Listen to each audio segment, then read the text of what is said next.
This is an overview of our 1967 912 Porsche weekend racer, as we call them.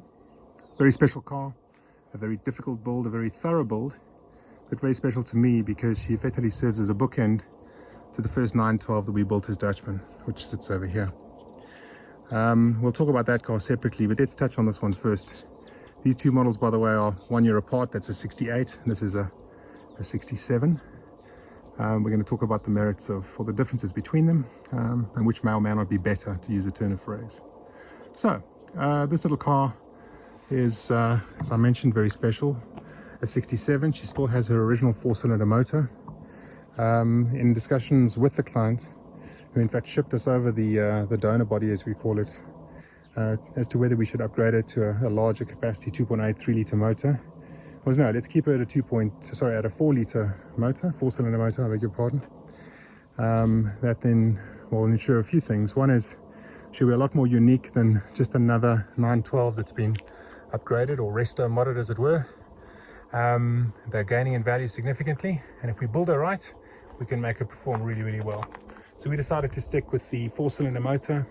Originally those motors came out just under 100 horsepower, so about 94, 95 horsepower. We've brought her out to 1750 cubic centimeters. We've put a custom cam in her.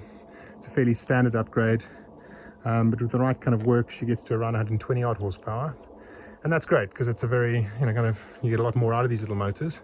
We've taken a lot of weight off, lightened the flywheel slightly, but as a whole, what you end up with is a car that's, obviously got, what is that? That's 25 odd, 30 odd percent more power.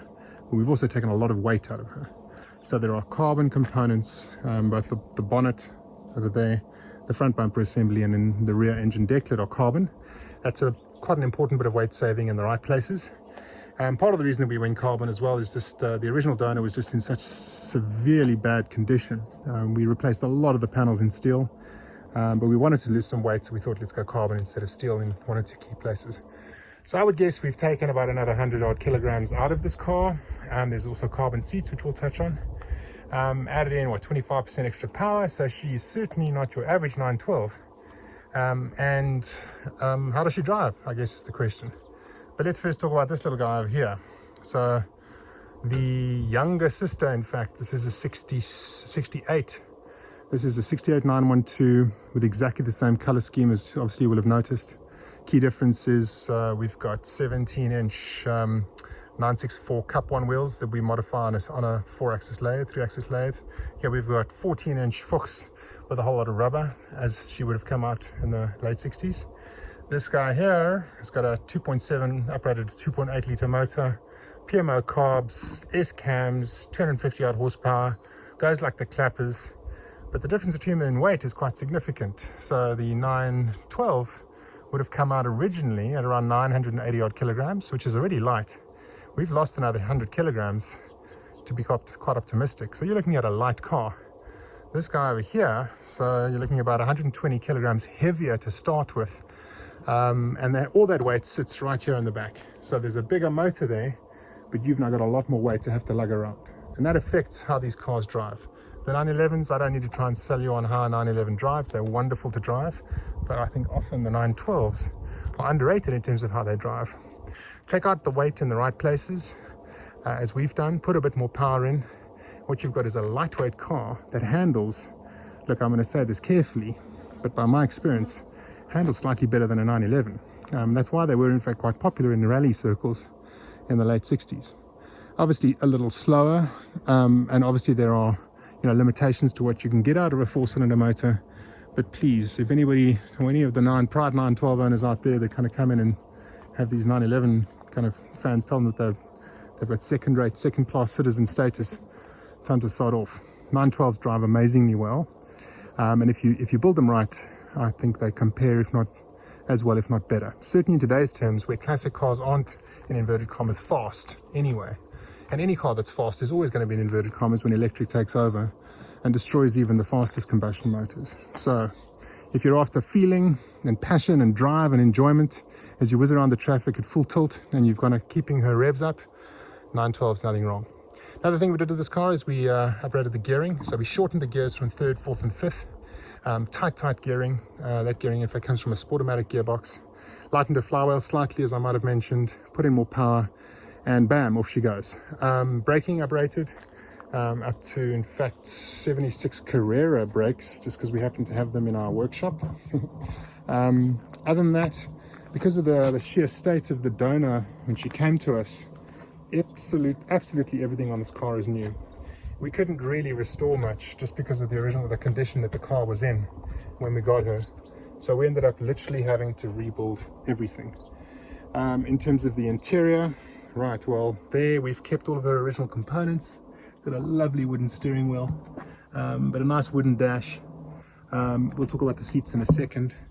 But sorry, what I'm really kind of trying to get to here is when a car comes to us in such bad condition that we have to literally build everything again, the net upside of that is that you get, well, fundamentally a brand new car.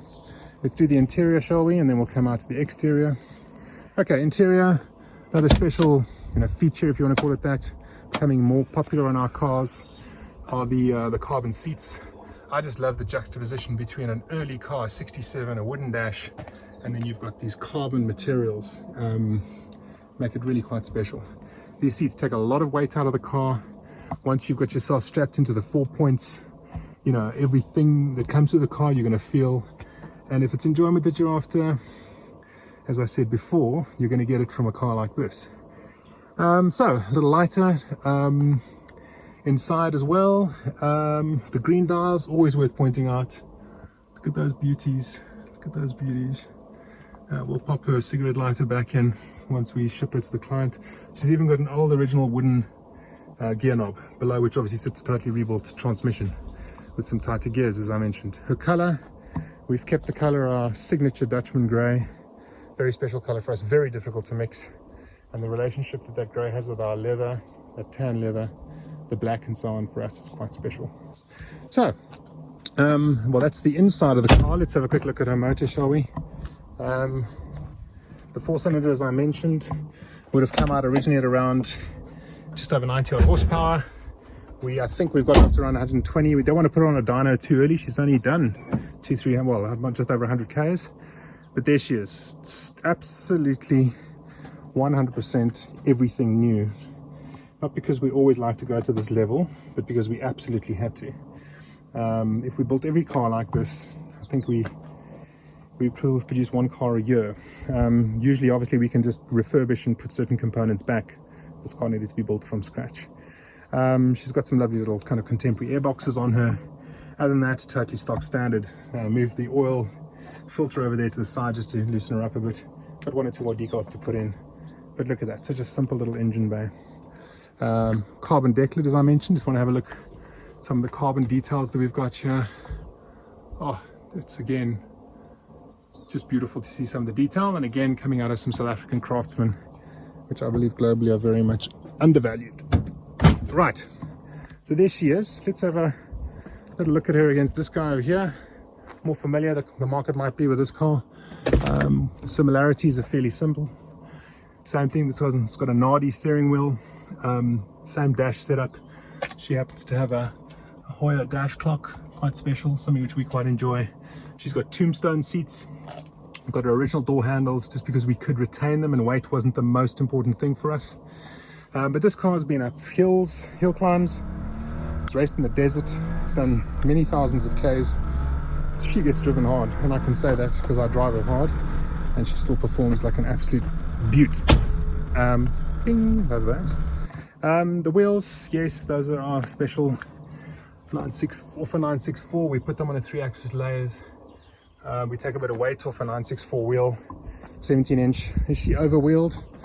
Maybe, maybe not. Well, that's what we like.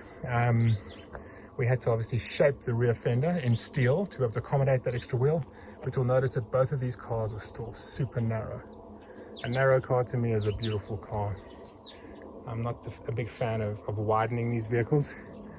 I don't know why it is, but I didn't grow up in a world of wanting a turbo either, so I just love the narrow body. There's a certain classic shape to them. This motor, we can have a quick look at it. In fact, no, let's not waste your time.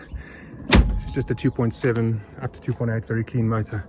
Let's talk about resto mods versus originals. So Haggerty tells us that the values of the early 912s are rising, and they're rising rapidly. So, you know, what should you be doing with an early 912? Ripping her apart and popping a 911 motor into her and going for a race? Listen, we've done it, and I love it. And, you know, it worked out extremely well for us. Should you do it? Yeah. Well, there's no harm in not doing it. Maybe keep her as a 4-cylinder, take a bit of weight out, boost the motor slightly, and just enjoy her. If you can find these cars, they're special in their own right. So, you know, what's better? A newie or something that's faster and heavier, or something that's lighter and slightly slower? I'm not going to be the one to call it on this. Obviously, they're like children. I can't choose a favorite. My 68 has only ever kind of brought me vast amounts of happiness. But this 912 has impressed the pants off me. I mean, I've been driving her now, testing before we send her off, and I haven't had so much fun in terms of how this car's set up in a long time. Stiff suspension, but the extra rubber makes her feel comfortable. Very little, if not no oversteer. We can't seem to get the back out on this car, which is such a silly term. These drift drivers, you know, I don't know if they are Top Gear, etc. Just makes me laugh out as they take cars around spinning from the rear. You never want to get a car out from the rear. But anyway, the point is that this 912 will not do that, just based on how the weight is distributed. So as a whole, should you retro, modify, etc. these early cars? Hell man, do what makes you happy. I'm not a fan of the Bootsy Porsche kind of museum fanatics that keep pointing out what should and shouldn't be kept authentic on a car. Do what makes you happy, and ultimately do it in such a way perhaps that it's a considered decision that keeps the value of these cars high. These cars are climbing constantly in value. It's hard to explain why, but actually I can explain why. It's because they're one of the very few originals that still give you a relatively, and I mean relative in terms of contemporary performance, relatively high degree of performance in a car that's 50 odd years old, that's reliable, that you can get into and drive to the coast tomorrow and drive back. They're safe, they run reliably, and every time you put your foot flat, you know, they're going to make you smile. And I don't know, you have to spend $200,000-$400,000 on new cars to keep that going, and within 6 months you're looking somewhere for something new. Every year these just give more and more happiness. So I've rushed through a few things perhaps, but that's kind of the overview of these two babies. We'll try and take the odd photograph of the two together, but thank you very much for listening. If you've got any questions, please feel free just to drop us a note. We've got some time, we can get back to you, and yeah, we'll keep you updated of what we've been building. Thank you for watching.